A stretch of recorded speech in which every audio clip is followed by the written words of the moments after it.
Jadi pentingnya ulama itu akan milah-milah mana yang dilakukan standar ideal, mana yang harus dilakukan standar apa? Fardu atau minimal. Jagani orang yang baru masuk Islam atau baru mau sholat. Ngora sholat puluhan tahun terus kon ngapal Allahumma ini audzubika pusing. Apalagi kalau sering dengar dajjal dikira nama baik terus anak itu jenenge dajjal. Nah, itu banyak loh. Saya tuh punya teman namanya Dolin. Tak tanya kenapa namanya Dolin, kan ada di Quran. Jadi kadang orang itu mikirnya itu, saya pernah punya santri sorogan, itu nak moco wakola syaitonu lamma kudial amru. Di mana nih wakola lan ngendikan? Sopo asyaitonu setan. Loh itu setan kok ngendikan? Ini kan Quran. Karena bacanya tafsir apa? Jalalain. Ayat itu kan ada di Quran, makanya dia mana nih wakola lan ngendikan sopo asyaitonu setan. Tak tanya, ini setan kok ngendikan? Kan di Quran, Gus. Karena sedang mana nih apa? Quran. Ya artinya kalau orang awam kamu ajari wamin fitnatil mahya wal mamati wam fitnatil masih dajjal, pikirannya kok terkenal sekali dajjal itu. Sampai sholat saja disebut. Itu kalau sampai ngidolakan itu sama yang dosa itu. Jadi kalau orang awam wis cukup Allahumma sholli ala Muhammad sing baru sholat atau abangan baru apa? Sholat. Kasih paket himat sing apa? Yang fardu-fardu saja. Ya, jadi jelas ya. Jadi gunanya fikih itu memastikan mana akal standar paling pokok, mana yang sunnah. Jadi sehingga kita bisa memaklumi lah orang-orang yang baru sholat. Terus kalau terusakan wa maksuruhu tawi donga sing dinukil saking Rasulullah sallallahu alaihi wasallam iku afdalu tentu berstatus luwih apik. Jadi doa yang diajarkan Nabi tentu lebih baik timbang doa kreasine sampean. Karena kalau sampai mengkreasi doa itu pasti satu karena nafsu. Itu pasti. Ya Allah, jadikan seorang kaya raya yang punya karyawan 10.000. Oh itu doa kriminal. Ya. Artinya kalau Allah nyembadani sampean harus memiskinkan 10.000 orang.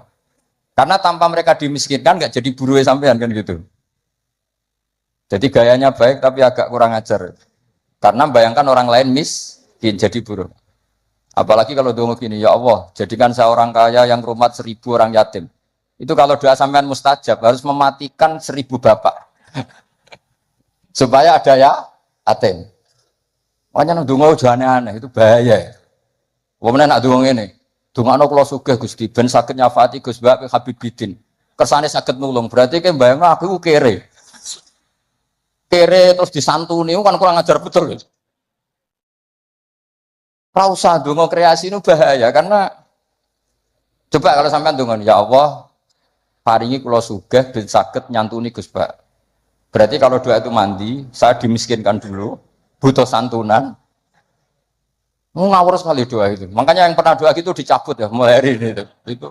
Kelihatannya mahabbah tapi itu kriminal itu apa? Enggak boleh. Maka dalam kitab Hikam itu diterangkan gini, saya masih ingat betul di Hikam. Doa itu enggak boleh pakai kreasinya sendiri, meskipun itu wali. Masyhur kan ada wali dia itu hamal. Hamal itu tukang mikul barang di pasar itu. Jadi dia dapat opah itu karena manol. Apa kalau di sini? Hamal ya, tukang manol. Kuli angkut itu. Basa Jawa nih kok. Manol. Kok tahu? Konco. Itu dia tukang manol di pasar itu. Dapatnya uang kalau ngangkat barang dari toko ke mobil mungkin ya kalau sekarang contohnya mobil. Karena dia itu wali, setelah dapat uang kalau sekarang mungkin hanya 5.000, makanya cukup untuk beli uduk, bisa makan sudah. Nggak usah nunggu 10.000 itu sudah kedonyan kalau wali. Wali punya uang 10.000 itu sudah kedonyan. Wali itu ya. 5.000 pulang bisa makan ya sudah. Makanya sekali, kalau wali 3 kali susah jadi wali. Hanya sekali. Kecuali jalur khusus. Habib itu jalur khusus, nggak bisa dikiaskan. Itu terus berdoa gini, ya Allah saya ini kekasih jenengan, saya makan hanya butuh sekali untuk kuat sujud. Bu ya saya kasih rezeki yang nggak usah kerja. Masuk wali jadi manol. Singkat cerita ada satu peristiwa dia dituduh maling, terus dipenjara. Penjara tiap pagi dapat rezeki, sore dapat rezeki. Terus tanya, ya Allah kenapa harus di LP? Kan kamu minta rezeki tambah kerja. Rezeki tambah kerja ya penjara itu. Gitu. Terus semenjak itu dia kapok dongo yang kreatif karena tadi Kan dia minta rezeki yang tanpa kerja. Apa itu coba? Penjara. Makanya tidak usah berdoa yang aneh-aneh. Ya, tidak usah berdoa yang apa? Termasuk berdoa gitu. Ya Allah, saya ingin kaya supaya bisa nyantuni Gus Bak. Itu kriminal. Karena kalau Allah nyebadati doa kamu memiskinkan saya, layak disantuni, terus kamu santun. Nggak boleh doa seperti itu. Atau ya boleh, tapi aku yakin nggak mandi. Ya nggak apa-apa. Paling nggak mandi aja. Karena Allah mesti mihak saya lah. Itu sembrono tuh. Makanya wama suruhu afdol, doa yang dinukil dari Rasulullah SAW itu tentu lebih afdol karena diujarkan atau dilafatkan oleh orang sing afdolul khalqi. Makanya Sayyidah Aisyah tuh gak mau resiko kalau berdoa itu masyhur Sayyidah Aisyah. Inni as'aluka ma sa'alaka minhu apa bihibib.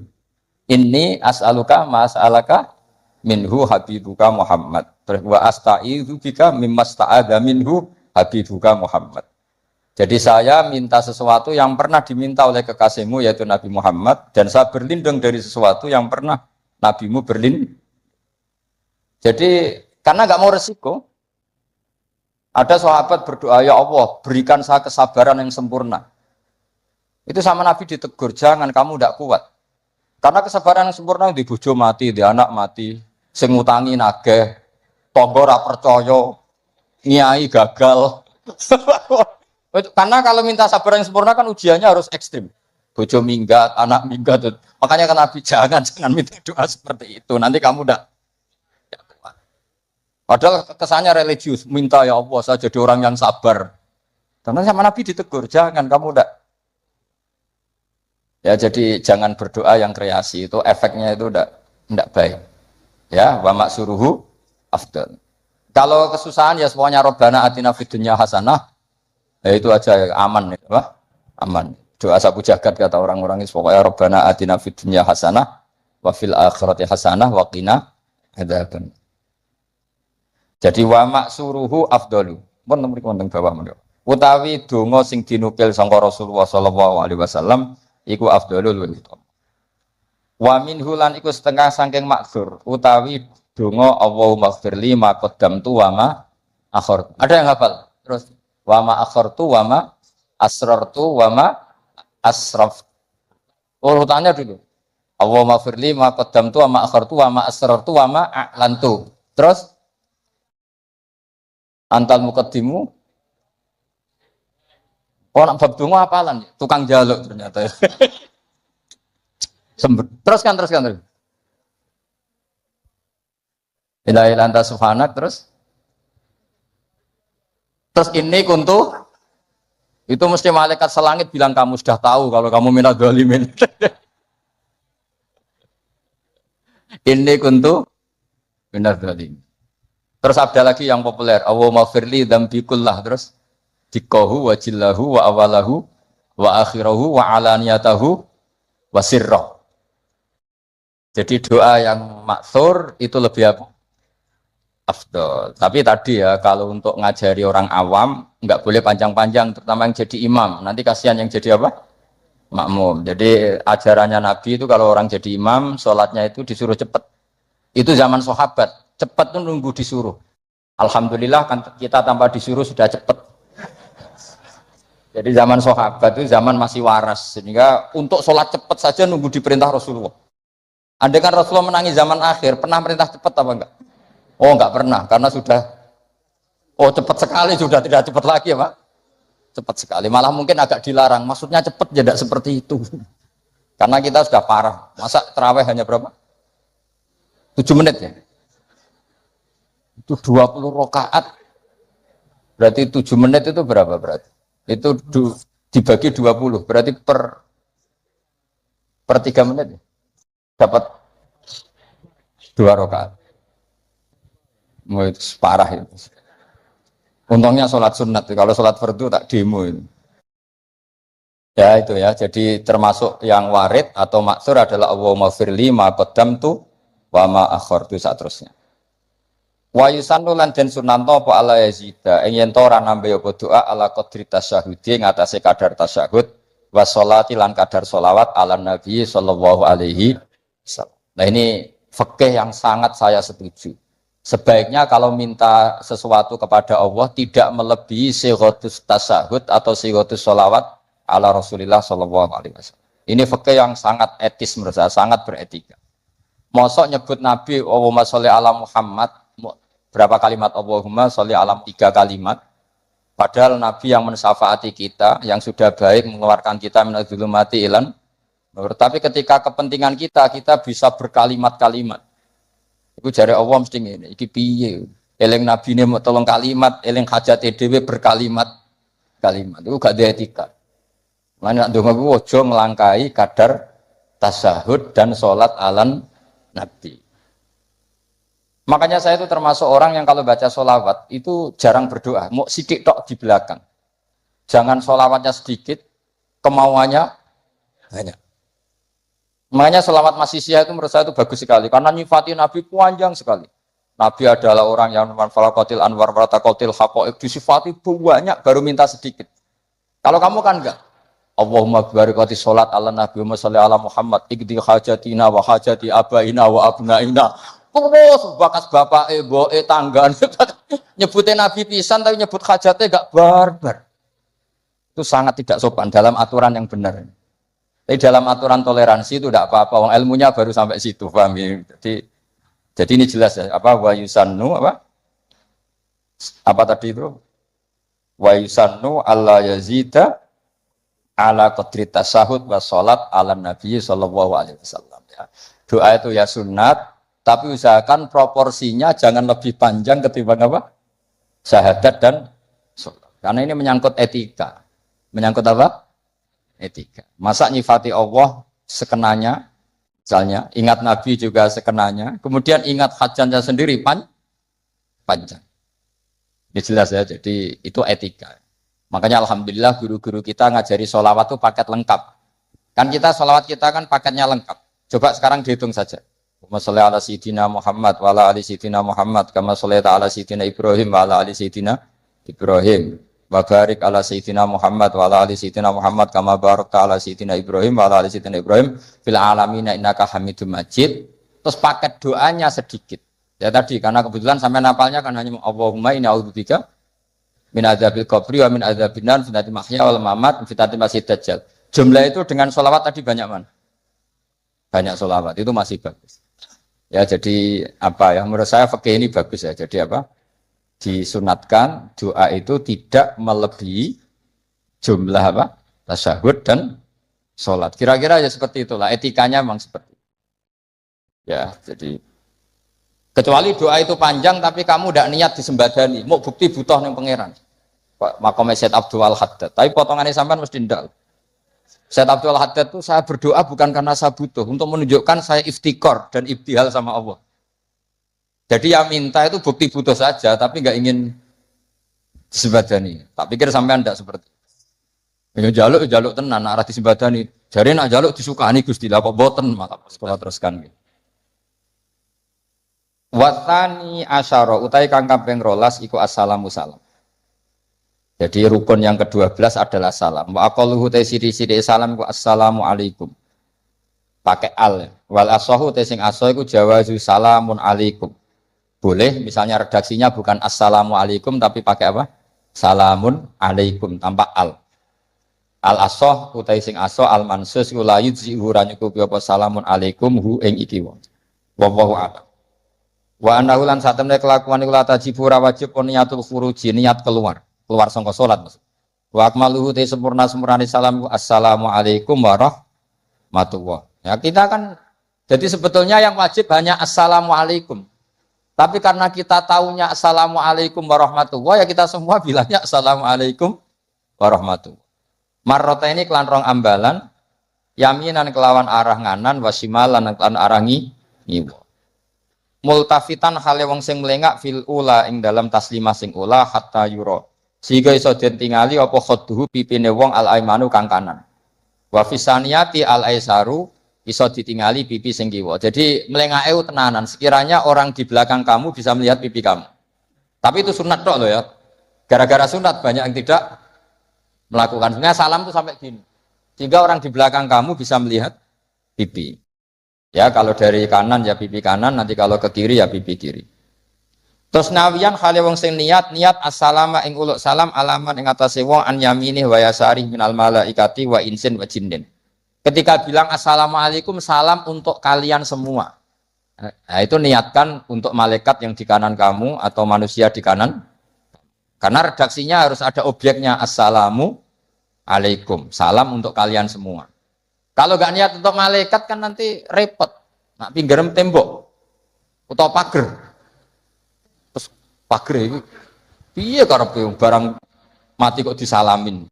Itu kamu niatin kan kita pasti diikuti malaikat. Yang masyhur ya Raqib Atid. Disalami terus. Ben rodo nak kita salah itu rapati ditulis tenanan mergo napa? Lah ya betul di hati-hati situ. Malaikat bagian kesalahan itu kalau kamu salah itu sebenarnya tidak berani nulis karena sungkan malaikat yang di kanan. Jadi malaikat itu ya punya sungkan. Kamu kira terus selonang itu enggak. Ada etikanya. Jadi malaikat yang nulis kebaikan sama yang nulis keburukan itu senior yang nulis kebaikan. Sehingga kalau kebaikan satu ditulis berapa? 10. Kalau keburukan satu, kalau nggak jadi dilakukan malah ditulis baik. Ya kan? Asal nggak jadi loh ya. Nah kalau jadi ditulis tapi agak buram. Karena sekali istighfar disuruh ngapus. Jadi sebenarnya jadi umat Islam itu penak, pokoknya gampang. Tapi jangan terus model dagang. Satu hari saya sudah kebaikan 1, boleh maksiat 10, masih impas ya. Boleh. Agama tidak boleh dilogika gitu. Lama-lama kamu sholat di masjid haram kan sama dengan 1000 sholat. Terus pulang nggak usah sholat 1000 kali ya kan masih ada. Wah ya kacau kalau agama seperti itu ya kacau. Nggak boleh agama dimainkan gitu nggak boleh. Waman tesapani wong ajaza iku apes sapa man anduma saking tasyahud lan sholawat tarot jama mongko nerjemah sapa man. Ana sing maca tarjamah iki sami. Waya tarot jamu lidua wa dzikri al-mandub sapa al-ajizu lal qadiru fil asab. Jadi untuk orang yang tidak mampu melafadzkan tasyahud secara bahasa Arab itu boleh pakai apa? Terjemah. Ini enaknya Islam. Dan itu tidak termasuk dianggap kalam ajnabi, kalam yang keluar dari sholat karena tasyahudnya masih tentang apa? Ibadah. Ya saya teruskan. Tapi alhamdulillah di Indonesia itu tidak terjadi. Di Indonesia itu luar biasa. Yang paling awam pun itu pakai bahasa Arab. Makanya tidak usah bayangkan ada sholat bahasa Indonesia. Makanya ada cerita, ini kisah nyata itu. Ada wartawan Indonesia di Gaza ngeliput perang di tinggi Golan itu di Gaza. Dia nggak bisa bahasa Arab, misalnya bahasa Inggris. Ditanya sama wartawan Timur Tengah, kamu bisa bahasa Arab? Nggak bisa. Nah, ya sudah gitu aja dia ngomong bahasa Inggris sama wartawan Timur Tengah. Setelah sholat, dia jadi imam yang orang Indonesia. Itu fasihnya Masya Allah. Kabiro, walhamdulillah kasiro, subhanallah itu kroto. Sampai at-tahiyatul mubarakatus sholawatut thayyibat. Akhirnya dicucuk. Wah kamu tawaduk sekali, bahasa Arab kamu fusha katanya. Karena bacanya benar, kabiron maf'ul mutlak dan nasab. Wa subhanallahi mudhof ilaih ya, mudhof ilaihnya jer. At-tahiyatu mubtada ya rofa, al-mubarakatu sifat ya rofa. Itu semuanya benar. Robbana munada mudhof ya hanya dibuang ya bacanya robbana. Laka khobar muqaddam alhamdulillah mubtada muakhir ya benar. Dicucuk. Dikira dia bahasa Arabnya fusha karena terkibnya enggak ada yang salah. Terus ditanya, "Kamu alim ya?" Enggak, macam apalanya gitu. Jadi luar biasa. Makanya orang Indonesia di mana-mana dihormati. Itu orang Arab. Kalau melihat orang Indonesia sholat itu mantuk-mantuk. Raine ini kok fasih ngono gitu kan. Karena nggak ada yang salah terkibnya. Ayo coba kamu baca at-tahiyatul barakatus. Oh itu kalau dengar ahli nahwu kan wah betul itu. Wah, naktul marfu'un. Padahal aslinya ya ora iso pokoke ngono. Asyhadu nyakseni sapa ingsun wah mutakalim wahda betul. Allahumma sholli wa sholli fi al-amr betul enggak ada yaknya dibinahi ala khaffi harfil illati. Berarti betul terus. Padahal tepaan kan. Itu hebatnya Indonesia. Coba kalau kita nanti sholat pakai bahasa Indonesia. Terus kamu sholat di Timur Tengah, kan mesti dianggap aliran. Ini pakai apa? Terus kedua itu kasihan malaikat kalau sama pakai bahasa Indonesia. Kalau pakai bahasa Arab kan malaikatnya paham. Orang ini minta dimaafkan tuh dosanya. Wa maghfirli kan gitu. Kan yang enak no malaikat. Kalau doanya bahasa Indonesia ampuni saya kan harus ada kamusnya itu maksudnya. Jadi itu hebatnya orang Indonesia ya. Jadi kiai-kiai kita meskipun kita orang Indonesia di bab-bab ubudiyah dilatih pakai bahasa Arab. Dan itu hebatnya orang paling bodoh pun paling awam pun hafal. Mukjizat. Menurut saya itu para wali Indonesia itu mukjizat. Coba orang awam penggaweane ning sawah ning Tegal itu bahasa Arab, sholat itu hafal semua. Padahal itu tambah awam kan sunat-sunat dibaca semua. Kabiro dibaca, ya kan? Doa ya dibaca. Terus yang wiridan sunat, sampean bilang subhana rabbiyal a'la bihamdi itu wajib apa enggak? Enggak wajib, tapi orang awam baca enggak? Baca, yang enggak baca malah sing wis mondok, ngerti nak sunat ditinggal. Maka bagian dari kesalahan mondok adalah terus rapati sholat qobliyah. Zaman awam sholat terus. Bareng mondok ora kena apa? Jebule sunat toh. Jadi tambah mondok tambah kacau. Karena apa? Coba anak orang-orang awam yang enggak mondok kalau sujud pasti baca subhana rabbiyal a'la dan pasti 3 kali. Tapi yang kiai sama santri sering enggak baca mentang-mentang apa? Sunnah. Bener mana orang awam sama kiai ya lo dalam hal itu? Oh, subhanallah. Jadi kadang kita ini korban ilmu. Ya, kadang kita ini korban ilmu. Coba santri-santri itu, rata-rata kalau sholat baca doa iftitah enggak? Sama enggak usah protes, oh paling Gus Bak ya ngono, ora usah ngono. Ya pancen ngono tenan. Tapi tidak saya toh, ini amang ya sama ini teman saya. Ini asegap putune Nabi, nek sholat ya ngono padha wae nek sebab. Mergo mondok, zaman rong mondok diwaca kabira walhamdulillah. Karena kalau enggak baca dibetet gurune. Oh, waca. Dikira wajib. Zaman kita kecil itu ngiranya itu wajib. Barang nak ngerti sunat, perilaku pertama kita apa? Meninggalkannya. Karena alhamdulillah banyak orang yang tidak alim itu barokah karena supaya sunat-sunat itu dilakukan. Karena sekali alim ditinggal. Oh itu banyak loh orang kaji itu tawafku meneng. Takoki. Sing wong awam maca, takoki. Lah kok meneng ae? Sing rukun iku mutere, donga iku sunat kabeh. Repot wis. Makanya ada riwayat innalil ilmi tuhyanan katuhyanil mal. Ilmu itu punya arogannya sendiri sebagaimana arogannya orang punya harta. Karena kadang ya apa ya semoga kita tidak termasuk yang itu. Tapi memang ada sisi-sisi negatif dari ilmu ya karena tadi kalau kadang terlalu lama tahu kalau itu sunat ya akhirnya terus ya meninggalkan tadi. Tapi ya nggak apa-apalah memang ya nyatanya sunat. Wayan bilan niat sapa imamu imam niat assalamu ing salam alal muqtadina ing atase makmum-makmum sing anut salate imam. Lawahum utawi para muqtadun sing para makmum niat ar-radda yang buna ar-radda ing balesi alaihi ing atase salamin imam. Terus apa? Salat terakhir ditutup dengan assalamu alaikum warahmatullahi. Idealnya juga diniati keluar dari sholat. Nah, kenapa penting diniatkan keluar dari sholat? Karena setelah salam pertama, itu memang benar-benar kamu sudah ada sholat. Karena yang jadi rukun adalah salam pertama. Salam kedua itu sunat. Makanya secara fikih itu lama berdebat. Apa sebaiknya setelah itu makmum berdiri? Sebaiknya loh, bukan syarat sah. Apa sebaiknya makmum langsung berdiri? Apa sebaiknya nunggu imam salam kedua. Ada ulama yang mengatakan yonta ini tapi si sediluk wae. Kuatirnya nak imame lali terus gak usah salam kedua. Terus resiko kedua adalah rabtus sholat biman laisa fi sholatin. Setelah imam salam pertama, artinya statusnya imam masih sholat apa enggak? Enggak kan? Berarti makmum menghubungkan sholat dengan orang yang sudah tidak sholat. Jadi itu menjadi masalah fikih, paham ya? Sehingga ya sudahlah kita standar saja ya, jangan terlalu nunggu, ya tapi ya jangan terlalu cepat. Ya yang umum saja lah, yang umumnya orang. Cuma sampean tak ajari fikih kan, sampean minta saya di sini kan ngajar fikih, sampean jangan protes. Nanti orang kudus jadi begini, kudus tidak usah gitu ilmu ya ilmu saja, tidak usah diprotes. setelah imam salam pertama, statusnya dia masih sholat apa enggak? Enggak kan? Sudah keluar dari sholat. Artinya kalau makmum terlalu lama, dia mengikatkan sholatnya dia sama orang yang statusnya sudah tidak sholat. Paham ya?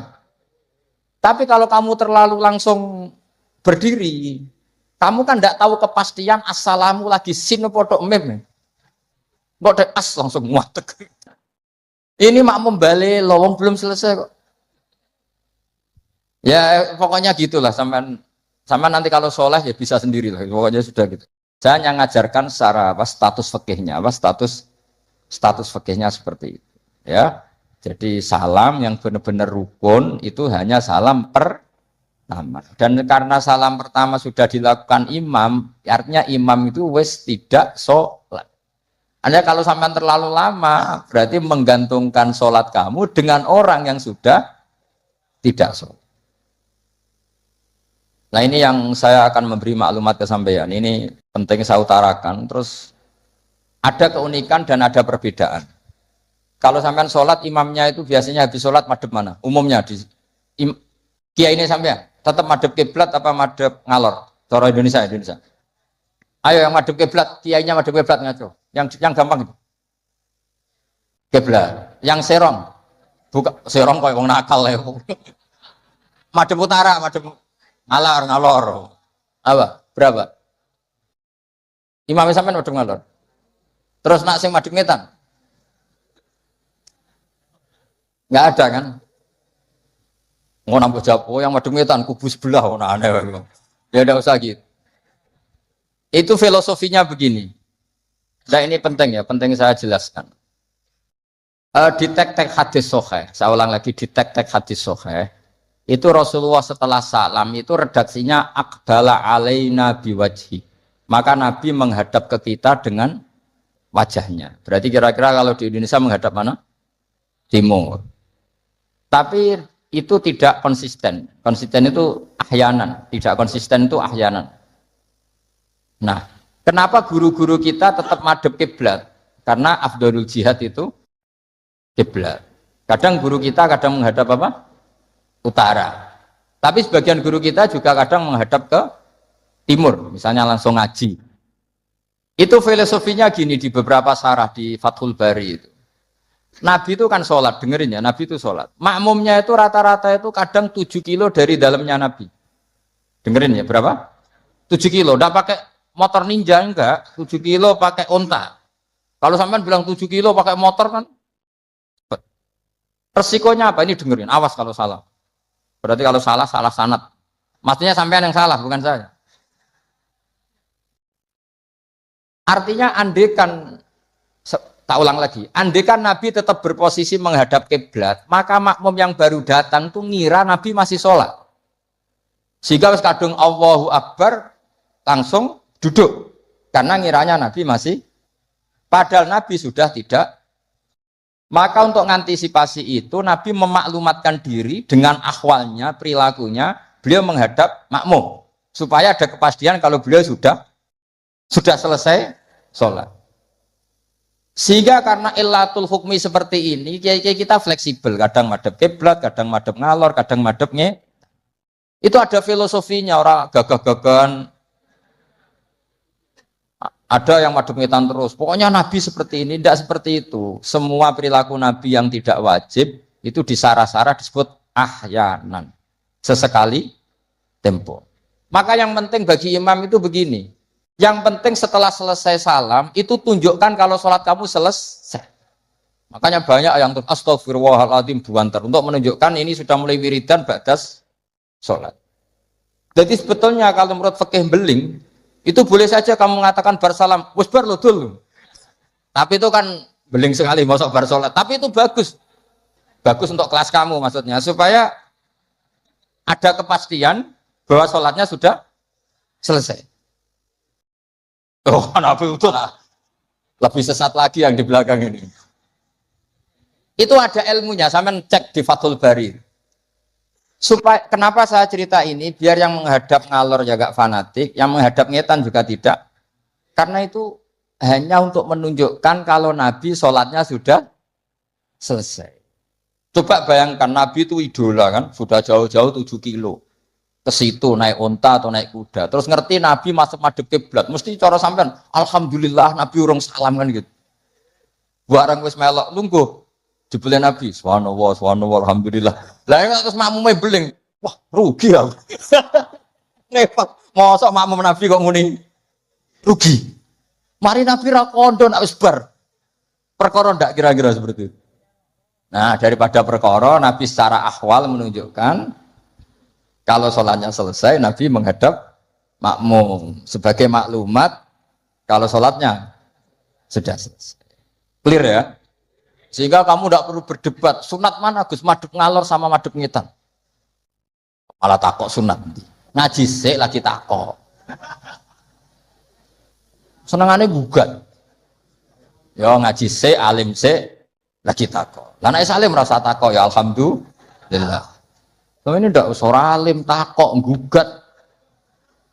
Mana sunahnya kalau Nabi madhep ngalor? Sesuk tak takokno, mana sunahnya cangkem elek? Kan yo ora ono. Angger wong kok mbok so lama-lama. Mana sunahnya kalau Nabi pernah di Indonesia? Malah panjang kan apa? Ndak usah gitu ya ngaji. Jadi di sarah-sarah itu diterangkan misalnya kan Rasulullah Shallallahu Alaihi Wasallam idza takallama salasan ahyanan di suatu tim. Gitu juga Nabi kadang sholat itu hanya astagfirullah salasan suman sorofa.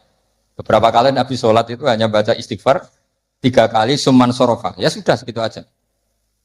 Ada yang Allahumma a'inni ala zikrika wa syukrika wa husni ibadati. Ada riwayat yang sabbahallah salasan wa salasin wa hamdallah salasan wa salasin wa kabbarallah salasan.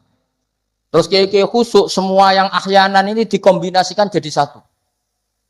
Jadi kita yang ahlul ilmi ini eskal. Wong Nabi itu paketnya satu-satu, tapi oleh kiai khusyuk itu semuanya dirangkum jadi paket lengkap. Ini ya ada, tasbihnya ya ada, doanya ya. Maka makmum-makmum yang kesibukan ini bingung. Ini gimana ini kok paket lengkap? Kan lama akhirnya. Lewong sholat yang rukun saja lama nggak boleh, apalagi wiridan. Maksudnya bukan terus nggak boleh ya enggak. Maksudnya yuk mikir makmum. Makanya di antara ciri khas Indonesia itu walinya sebagian diyakini dari Samarkand, dari Tashkent, Uzbek, sebagian tentu. Itu saya ketika mondok di Mbah Mun, itu Mbah Mun yang mimpin sholat. Itu kalau wiridan ya separuh sudah bubar. Saya pernah di Lirboyo melihat ya separuh sudah bubar. Ternyata yang kelakuan kayak gitu ada di Uzbek. Meskipun imamnya mursyid separuh bubar.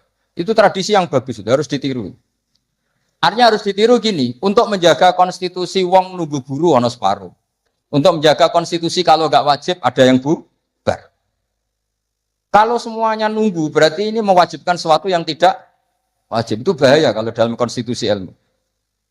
Said Abdullah bin Husain bin Thohir yang ngarang Sulam Taufik itu diantara masalah besar dalam ilmu apa? Ijabu malam yajib, mewajibkan sesuatu yang tidak wajib. Sehingga para ulama itu yang ikuti Sulam Taufik yang dikarang Said Abdullah bin Husain bin Thohir, benar ya? Abdullah bin Husain bin Thohir. Itu kalau muridnya wiridan terus dia mau, cung ra wajib kok wiridan terus, kok dikira wajib. Tapi nak tahu ora tau wiridan ya dia sunat ora tau mbok lakoni. Nah itu akhirnya di Indonesia itu bagus, pondok-pondok besar di Indonesia kalau kiainya, padahal yang imami kiainya, apalagi ketua keamanan malah ditinggal. Oh penggane nangkep wong kan gitu. Saya dulu pernah sholat, Mbah Mun nggak ngimami, yang ngimami ketua keamanan. Itu belum takbir separuh sudah bubar. Karena kecewa, kan kita ingin makmum Mbah Mun, ngapain ini yang maju? Wah repot. Ya jadi tradisi itu jangan fahami yang macam-macam ya. Bubar separuh, anggap saja menjaga konstitusi ilmu. Bahwa tidak boleh yang nggak wajib berstatus wajib. Tapi yang tetap wiridan, ya monggo, mungkin tidak punya kesibukan. Sehingga Quran itu fleksibel. Orang baik itu siapa? Orang baik adalah yadhkuruna wa qiyamau wa qu'udaw wa ala junubihim. Jadi wiridan tidak harus lungguh. Sambil berdiri ya boleh, sambil jalan ya boleh. Fa idza qudiyatish sholatu fantashiru fil ardi wabtahu min fadlillah wazkurullaha katsiran. Itu ayat wazkurullaha katsiran itu setelah fantashiru ya sudah, kalau mau bubar ya bubar enggak apa-apa. Tapi harus selalu ingat Allah. Jadi dulu itu ulama dulu itu rileks. Makanya di kenangan hadis-hadis sahih, famin naman kada, sebagian kita begini, sebagian kita gini. Padahal itu masih disaksikan Rasulullah Shallallahu Alaihi Wasallam karena nggak boleh ijabu malam yajib. Dari Dawi Sayyid Abdullah bin Husain bin Thohir, pengarang Islam Taufik, di antara kesalahan dalam ilmu adalah apa? Mewajibkan sesuatu yang tidak wajib. Sehingga Rasulullah saking menjaga konstitusi itu, Rasulullah itu figur yang luar biasa. Sampean sowan bupati atau sowan kiai, bar rokok, bar tangi turu, kira-kira sopan apa enggak? Enggak sopan kan? Harus sikatan dulu.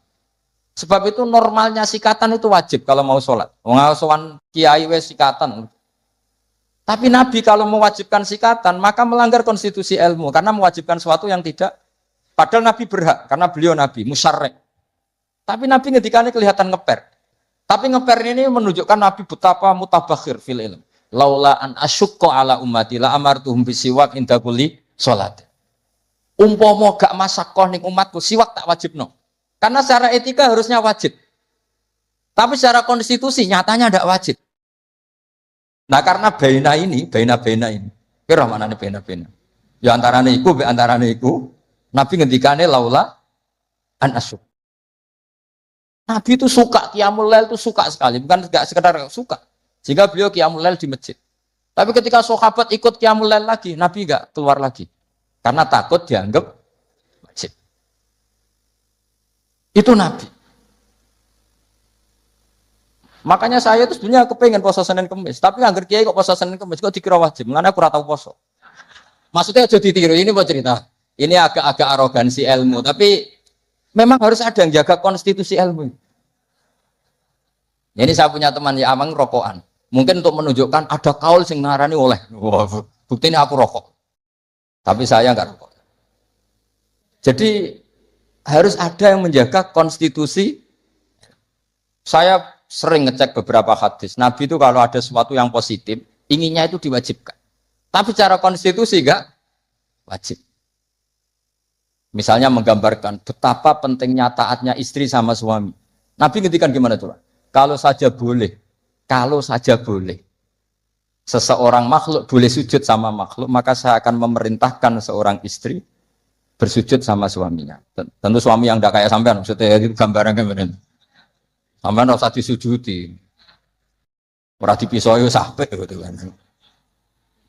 Artinya Nabi itu menjaga konstitusi ilmu itu luar biasa. Ya kayak tadi, normalnya sikatan itu wajib enggak? Wajib kan, normalnya loh. Karena tangi turu berrokokan. Terus muni Allahumma lakal hamdu. Boleh. Tapi kalau diwajibkan secara konstitusi tidak wajib. Tapi secara etika wajib. Makanya ketikanya ngeper laula an asyukko ala. Sekarang tak beri contoh lagi. Nggak ini ngaji. Saya tadi sudah pamit sama Habib Bidin, saya kalau Rejab itu memang nggak ngaji sudah. Jadi saya pray bukan ada masih di Damaran, nanti saya tinggal satu pertemuan. Rejab ruah puasa itu saya tidak ngaji seperti ini. Jadi jeda. Anggap aja sinau menel, kulaan. Karena memang kalau mau Rejab itu banyak yang khataman di rumah. Jadi saya fokus ngurusi santri yang mau apa. Tapi memang itu adat saya seperti tadi. Saya sudah matur Habib Bidin, matur Habib Amang, Habib Ali sudah. Memang artinya nggak ada apa-apa, bukan karena bosan sampean. Ya rontok lah mungkin, tapi bukan karena itu. Saya beri contoh. Sekarang doa paling mustajab itu jam berapa? Kalau jam Indonesia kira-kira jam 3 kan atau setengah 4 lah. Kenapa harus ada sholat isya yang di Kudus jam berapa misalnya sholat isya? Biasanya setengah 8, anggap aja setengah 8 lah aman kalau jam. Maka Nabi ini ngeper, tapi ngepernya pinter, ngeper dari ilmu, bukan ngeper dari ragu. Ngeper itu ada dua, ada ngeper karena nggak ngerti, ada ngeper saking pinternya. Kayak saya ini kalau ngaji sampean itu kan ngeper. Di satu sisi sunat karena diminta Habib Bidin, di sisi lain setengah dosa meninggal pondok. Itu mesti ngeper, kalau orang alim ngeper. Kayak sampean ngaji ini, saya tidak tahu malaikat ditulis ngaji cari ilmu, apa nggak dari masalah di rumah, tidak tahu saya. Itu orang alim pasti ngeper. Beda tipis ya. Itu mesti, itu bukan mungkin, mesti. Coba status Anda ini nyari ilmu, apa dari masalah? Sebagian yang nyata nyari ilmu, yang nggak punya masalah. Sebagian yang memang. Maka penjaga kuburan di wali-wali tak tanya. Wong sing tukang ziarah piye? Ngene Gus, nak ziarah sak jam, biasanya wong bener. Nek telung dino alamat ket. Itu bukan karena hebat, mesti utangnya akeh. Apa meneh nak sak wulan, wah, rondok mesti rondok buron batal. Maka Mbah Mun pernah cerita ke saya. Jadi kiai itu ya sinau, kadang itu ya keliru. Kan keliru apa? Ternyata gini. Dhisik aku latihan kiai, iku nek ana bocah prainan ning pondok tak puji. Wong prainan kok gak mulai, berarti cah sregep. Pernah Mbah Mun sebagai orang soleh itu husnudzon. Suatu saat ditakoki, "Cung kok ora mulai wong prainan? Timbang ning omah kan ngarit, Mbah." Kagetnya Mbah Mun. Lah cung dewasa husnudzoni gitu. Ya kan daripada ning omah prainan ngarit kan ada ning pondok. Coba kalau sampean ini di rumah, mau ambek bojomu, kono anak ngurusi. Lawang tutup, wedhus mlebokno. Daripada gitu ngaji gitu. Tapi ya ada yang, tapi tidak semua. Saya yakin tidak semua, cuma banyak. Enggak, ini bukan suudzon, ini ilmu. Jangan, ilmu itu tidak suudzon. Ilmu itu analisis, apa? Analisis. Loh, itu betul loh. Saya meskipun guyon itu punya sanad. Nabi itu setiap kali ada perempuan hijrah ke Madinah, pertanyaan pertama gimana? Kamu ikut saya karena iman billah wa rasuli, apa kamu ada masalah dengan suami? Jadi kalau sekarang kamu ngaji, ini ada masalah sama istri apa nyari ilmu? Ayo jawab. Kalau nyari ilmu, buktinya dapat apa enggak? Kan nyari tidak perlu ketemu, Gus, ya sudah dibantah. Saya teruskan ya. Betapa Rasulullah itu luar biasa. Menjaga konstitusi ilmu, tapi yang menjaga etika. Dah, kalau doa mustajab 3:30 atau jam 3. Kenapa sholat isya 7:30? Yang di waktu yang tidak begitu itu Nabi pernah sholat isya itu 3:30 kalau jam Indonesia kira-kira. Sampai Umar masyhur. Nama Sibyan, orang-orang sudah tidur. Wah, Umar sampai bengok-bengok supaya Nabi itu bangun. Tapi bangunin Nabi gak berani. Pokoknya bikin agak gaduh supaya Nabi memperhatikan. Itu gak ada sholawatan pakai terbang. Kalau ada mungkin terus sholawatan. Akhirnya Nabi rawuh, senyum-senyum. Saya tahu kalian protes karena sholat saya tidak lazim. Biasanya 7:30 kok ini 7:30 kira-kira gitu. Tapi laula an asyqa ala ummati. Andai kan saya tidak beratkan umatku, yang benar sholat isya ya jam seperti ini. Karena ini saatul ijabah. Jadi Nabi itu antara mengakui kalau itu saatul ijabah karena yanzilu rabbuna iku idza yabqa sulusul lailil akhir. Tapi dengan kenyataan kalau itu diteruskan masyaqqah bagi umatnya. Tapi kalau Nabi tidak pernah melakukan, dikira waktu afdol sholat isya tetap 7:30. Padahal ada yang afdol yaitu 3:30. Terus jam 3 atau 3:30. Maka Nabi ngendikannya 2 kali. Kalau saja tidak memberatkan umatku, maka mereka akan saya ajak sholat isya ya jam seperti ini. Karena jatuh pada saatil ijabah. Tapi kan berat. Berat gak kalau sampai ajak isya 3:30? Berat apa berat sekali? Berat sekali. Jadi ilmu itu harus dijaga konstitusinya. Ya, ilmu itu konstitusinya harus apa? Dijaga. Kayak tadi wa aqalluhu Allahumma sholli ala Muhammad. Meskipun kita tidak akan meraktekkan sholawat dengan hanya Allahumma sholli ala Muhammad, tapi harus kita jaga.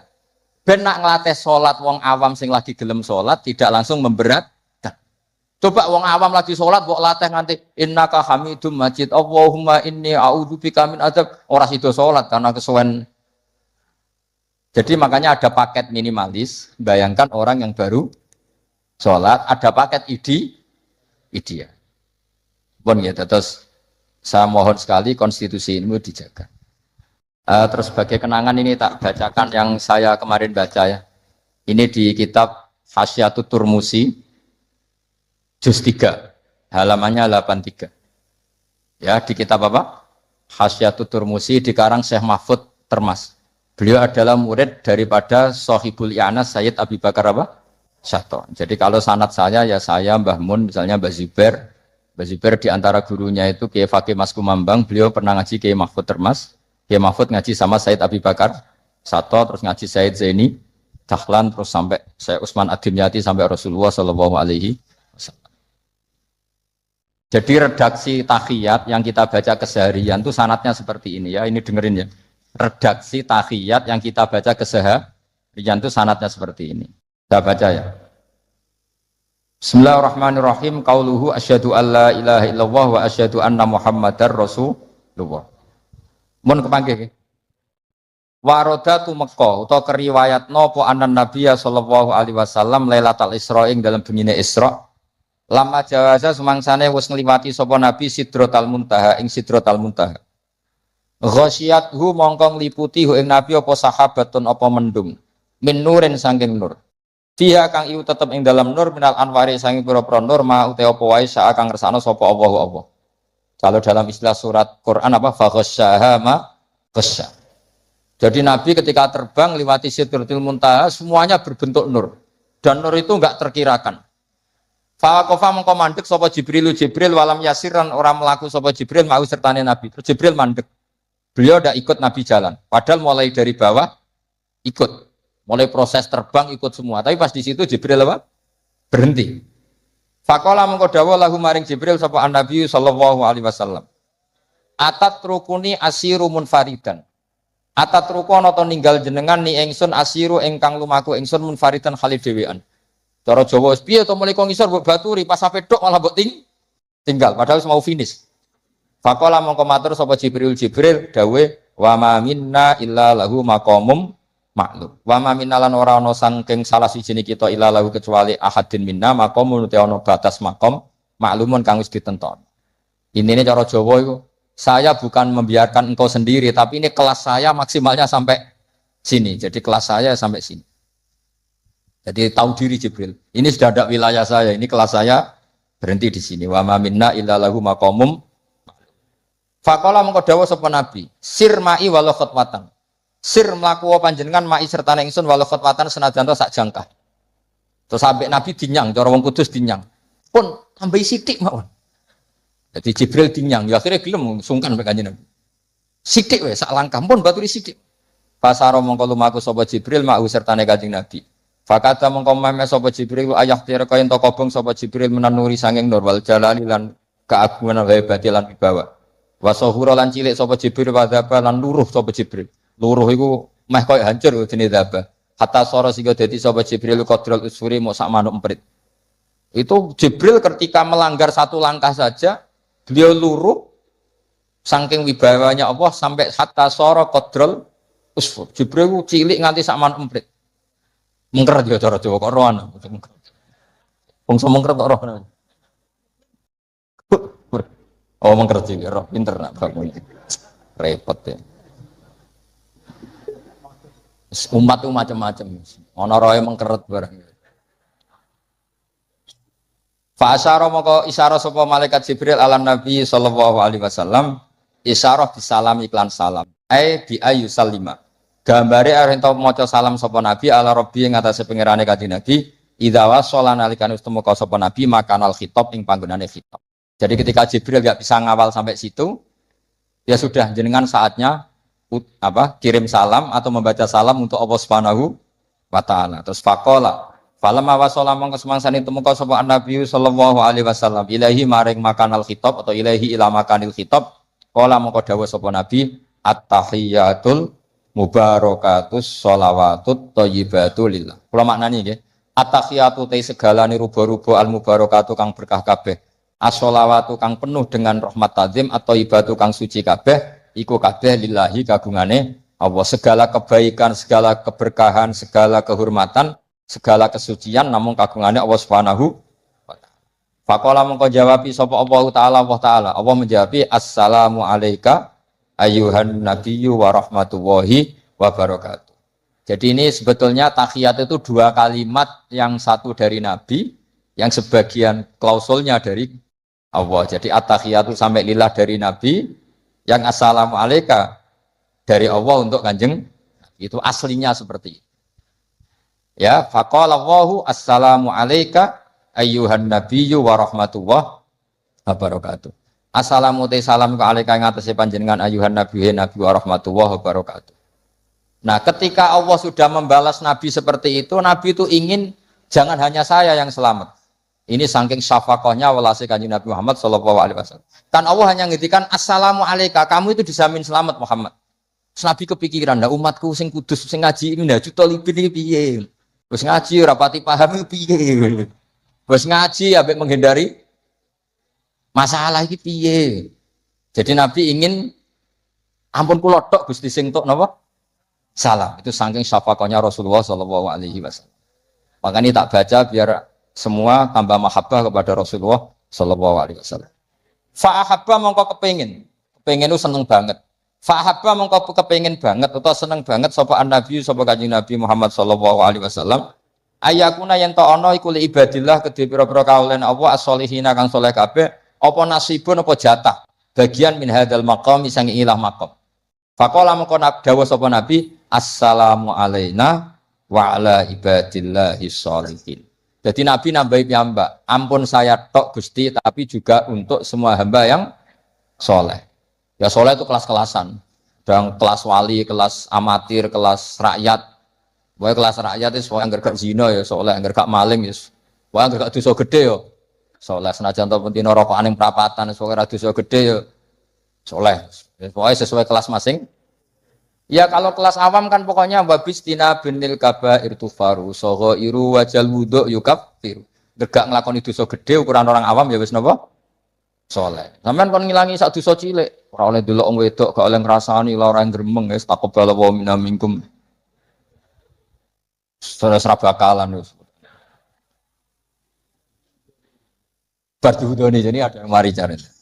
Tak bar ya, Pak. Yang hilang dosanya tak gajarane. Delok wong wedok 15 wudune pisan. Berarti sing kandel iki piro? 14. Ini umatnya Nabi bagian kacau tapi enggak apa-apa. Nanti juga dapat syafaatnya Rasulullah SAW. Ya, jadi Nabi ketika dapat salam dari Allah, beliau ingin salam itu tidak hanya untuk beliau, tapi untuk semua yang soleh, untuk umatnya. Makanya Nabi menambahkan sendiri, Assalamu alaina wa ala ibadillahi sholihin. Karena Nabi berempati, ya, bersimpati, respect sama semua yang ada di alam raya ini, yang soleh, yang iman, makanya soleh ya gampangannya iman. Maka mereka akhirnya menjawab, faqala mengko jawab sama jami'u ahli samawati, semua penduduk langit, asyhadu alla ilaha illallah wa asyhadu anna muhammadar rasulullah. Hadza ifham hadza. Wa inna ma lam yahsul amsni ora hasilin nabi sallallahu alaihi wasallam. Apa misluma? Apa sepadane perkara hasil kang hasil apa mali Jibril ketika malaikat Jibril minal masyaqqati saking repot wa adami taqati lan orang mampu. Mergo li anna nabiyya kana sanene Nabi Muhammad sallallahu alaihi wasallam iku muradun iku nabi sing dikersakno rawuh teng gene Sidratil Muntaha wa matlubun lan sing disuwun rawuh teng Sidratil Muntaha. Artinya gini, Jibril mau sampai sana kan sampai terbakar sampai kayak al-usfur. Nabi Musa ketika ingin melihat Allah juga jatuh pingsan. Karena Musa yang ingin melihat Allah. Salah kepengen roh cara Jawa lho, cara Jawa gampangane ngomong salah kepengen roh. Sementara Nabi itu ubudiahnya luar biasa. Beliau sholat, beliau dakwah, pokoknya dakwahno agamane Allah. Terus Allah yang ingin Nabi itu ketemu Allah. Berarti Nabi berstatus apa? Murad, dikehen. Maka beliau tidak mengalami kesulitan kayak yang dialami Nabi Musa. Ya kayak kira-kira gini, saya kesini ditimbali Habib Bidin. Kan nggak mendapat kesulitan. Wong ditimbali, dikawal. Saman kan teko-teko dewe, kadang yang temangsang ningguri kan, kira-kira contoh gampang. Jadi lah misalnya Gus Bak sing derekno sampean ya tok kene iki batas akhir. Nganti tok munggah diamuki wong, kowe sapa kono ngarep kan. Ya kira-kira gitulah contoh gampangnya gitu. Nah, Nabi ini muradun wa matlubun, memang beliau dikehendaki Allah ketemu Allah. Sehingga agak ngalami kesulitan kayak yang dialami Jibril dan Nabi Musa. Itu maksudnya apa? Li anan nabiyya sallallahu alaihi wasallam muradun wa matlubun.